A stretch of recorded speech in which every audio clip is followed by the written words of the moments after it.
أحبائي أهل رأس المتن الأوفياء، بتأييد ودعم مطلق من رئيس الحزب التقدمي الاشتراكي معالي وليد بيت جملان،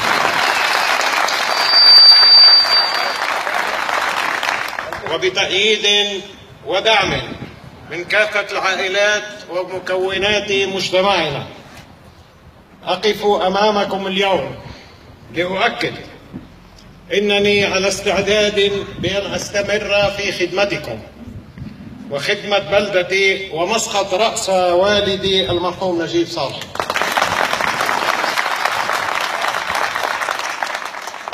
هذا الواجب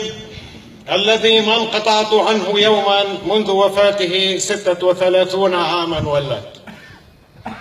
في البلدية وخارج البلدية.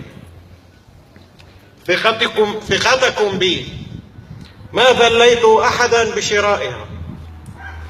ثقتكم بي اكتسبتها بجهد ومجهود، بتعب وسهر، بحرص وعطاء، طالما عبرتم لي عنها مشكورين. لما تقدم وبعد مشاورة واستشارة العائلات كبارهم وجيل الشباب منهم، نويت ترشيح نفسي للانتخابات البلدية مع رفاقي الحاضرين أمامكم: السيدة هالة نويهب،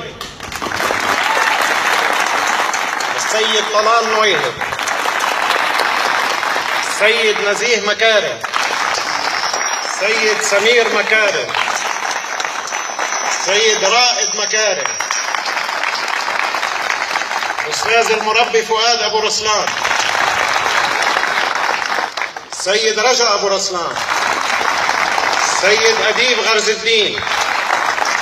الأستاذ سامي المشطوب، السيد أيمن حسن، الأستاذ أمين الحلبي، السيد عادل غزال، السيد نزيه خرقوط، السيد رجا بديع صالحة، وخادمكم طبعا.